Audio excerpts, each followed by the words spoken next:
અનેક રાજ્યોમાં ગુનાહિત પ્રવૃત્તિ આચરનાર આંતરરાજ્ય કુખ્યાત ઈરાની ગેંગના સરદાર આબિદ અલી ઉર્ફ રાજુ ઉર્ફ રહેમાન ડકેતને સુરત શહેર ક્રાઇમ બ્રાન્ચે સમયસર ઝડપી લીધો। સુરતમાં કોઈ ગંભીર ગુનો આચરે તે પહેલા ક્રાઇમ બ્રાન્ચની ચેઇન સ્નેચિંગ સ્ક્વોડે લાલગેટ વિસ્તારમાંથી આરોપીને દબોચી લીધો। નાયબ પોલીસ કમિશનર અને મદદનીશ પોલીસ કમિશનરના માર્ગદર્શન હેઠળ બહારના રાજ્યોમાંથી આવી સુરતમાં છુપાતા ભાગેડુ ગુનેગારો સામે ખાસ અભિયાન હાથ ધરવામાં આવ્યું। પકડાયેલા આરોપી ભોપાલના કુખ્યાત ઈરાની ડેરાનો મુખ્ય સૂત્રધાર છે, જે દેશભરમાં ગેંગને સંચાલિત કરતો હતો। નકલી સીબીઆઈ અધિકારીનો સ્વાંગ વૃદ્ધોને નિશાન બનાવીને છેતરપિંડી, ભીડભાડમાં ધ્યાન ભટકાવીને ચોરી, સાધુ બાવાનો વેશ અને નકલી પોલીસ નાકાબંધી આ તમામ તેની ગેંગની ઓળખ હતી।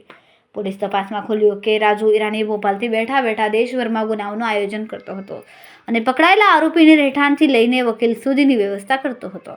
આરોપી અગાઉ પોલીસ સૂત્રધારના પરિવારને જીવતા સળગાવવાના ગંભીર ગુનામાં પણ નાસ્તો ફરતો હતો। સુરત ક્રાઇમ બ્રાન્ચની આ સફળ કાર્યવાહીએ આંતરરાજ્ય ગુનાખોરી સામે મોટી સફળતા મેળવી આરોપી સામે વધુ રાજ્યોમાં ગુનાઓ હોવાની શંકા સાથે તપાસ આગળ વધારી રહી છે। સુરત ક્રાઇમ બ્રાન્ચ દ્વારા ઓર્ગેનાઇઝ ક્રાઇમ હેઠળ અલગ જે ઓર્ગેનાઇઝ ક્રાઇમ હોય અને અલગ રાજ્યોની ગુનેગારો અહીંયા આવી સુરતમાં કોઈ ગંભીર ગુનાને અંજામ આપે એ પહેલાં સુરત ક્રાઇમ બ્રાન્ચના પોલીસ ઇન્સ્પેક્ટર જયંત ગોસ્વામી અને એમની ટીમને એક ઇન્ફોર્મેશન મળી હતી કે મધ્યપ્રદેશના ભોપાલનો રહેવાસી આબિદ અલી ઉર્ફે રાજુ ઈરાની, જે ઈરાની ડેરા નામના પ્રખ્યાત વિસ્તારના ત્યાંનો મુખ્ય સૂત્રધાર અને ગેંગ લીડર છે, એ સુરતમાં આવ્યો છે। એ બાતમી આધારે એમની ટીમે એને ગઈકાલે દબોચી લેવામાં આવ્યો છે અને જ્યારે આને પકડવામાં આવ્યો પછી ઘણા બધા રહસ્યો એમાંથી ખુલવા પામ્યા છે।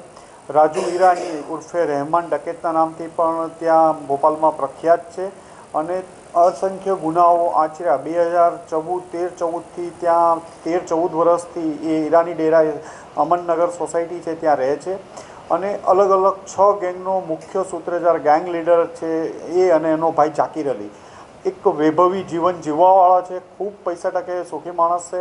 લક્ઝરિયસ કારો, લક્ઝરિયસ બાઇકો, ઘોડા વગેરે રાખે છે। જ્યારે અલગ આમની ગેંગો કામ કરતી હોય ચીટિંગની, કે કોઈ ડુપ્લિકેટ સીબીઆઈ ઓફિસર બનીને કરે અથવા પોલીસ ઓફિસર બનીને લોકોને વચ્ચે વૃદ્ધોને મેજોરિટી ટાર્ગેટ કરતા હોય છે। એ સિવાય જમીનો ખાલી કરાવવાનું, વેપન સાથે પકડાવવાનું, પછી એ ઉપરાંત ધાર્મિક બાવા સાધુ બનીને એમની પાસેથી વેશ ધારણ કરી લોકોના ઘરેણાં લૂંટી લેવા, મોબાઈલ લૂંટી લેવા, આવા અલગ એમો હેઠળ આમની અલગ ગેંગો અલગ રાજ્યોમાં કામ કરે છે અને આ તમામ ગેંગોનો મુખ્ય સૂત્રધાર કે ગેંગ લીડર કહેવાય એ રાજુ ઈરાની અને એનો ભાઈ જાકીર ઈરાની છે। આ બંને ભાઈઓ જે અલગ ટીમો જાય એમાં 2 કે 3 માણસો આ એમોથી કામ કરશે, બીજા 2 તરત જ મુદ્દામાલ સગે વગે કરવા માટે ત્યાંથી નીકળી જશે અને એ ત્રીજાને પાસ કરશે। એવી રીતે ગેંગ જ્યારે પકડાશે ઓરિજિનલ તો પણ મુદ્દામાલ એમની પાસેથી ન મળે અને જ્યારે પોલીસ આ લોકોને પકડવા માટે જાય તેઓ બાળકો અને સ્ત્રીઓને આગળ કરી પોલીસ ઉપર હુમલો કરવાનું અને એના મુખ્ય સૂત્રધારો ત્યાંથી ફરાર થઈ જાય। રાજુ ઈરાની અગાઉ 10થી 12 ગુનાઓમાં પકડાઈ ચૂક્યો છે। અત્યારે 6થી વધુ ગુનાઓમાં વોન્ટેડની માહિતી છે, હજી પૂછપરછ ચાલુ છે। એમના વિરુદ્ધ એમનું જે રાજુ ઈરાનીનું 14 રાજ્યોમાં નેટવર્ક ફેલાયેલું છે, 6થી વધુ રાજ્યોમાં વોન્ટેડ છે અને એક રાજ્યમાં ગુનો કરતા નામ ખુલે એટલે ત્યાંથી ભાગી બીજી જગ્યાએ જવાનું। ડિસેમ્બરના લાસ્ટ વીકમાં ભોપાલ પોલીસ દ્વારા 150થી વધુ પોલીસ દ્વારા કોમ્બિંગ કરવામાં આવ્યું, ત્યાં 34થી વધુ પુરુષો, 10થી વધુ મહિલાઓને પકડવામાં આવ્યા। ત્યારે પણ રાજુ ઈરાની ત્યાંથી છટકી જવામાં સફળ થયો હતો। સ્ત્રીઓને એણે પોલીસ ઉપર હુમલો કર્યો હતો। અસંખ્ય બાઇકો પણ પોલીસે ત્યાંથી કબજે આમની પાસેથી લેવામાં આવ્યું હતું।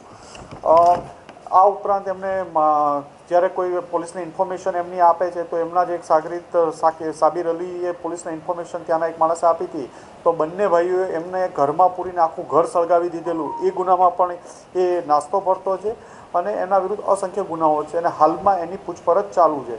સુરતમાં કોઈ ગુનાને અંજામ આપે એ પહેલાં જ સુરત પોલીસ દ્વારા, સુરત ક્રાઇમ બ્રાન્ચ દ્વારા એને પકડી પાડવામાં આવેલ છે।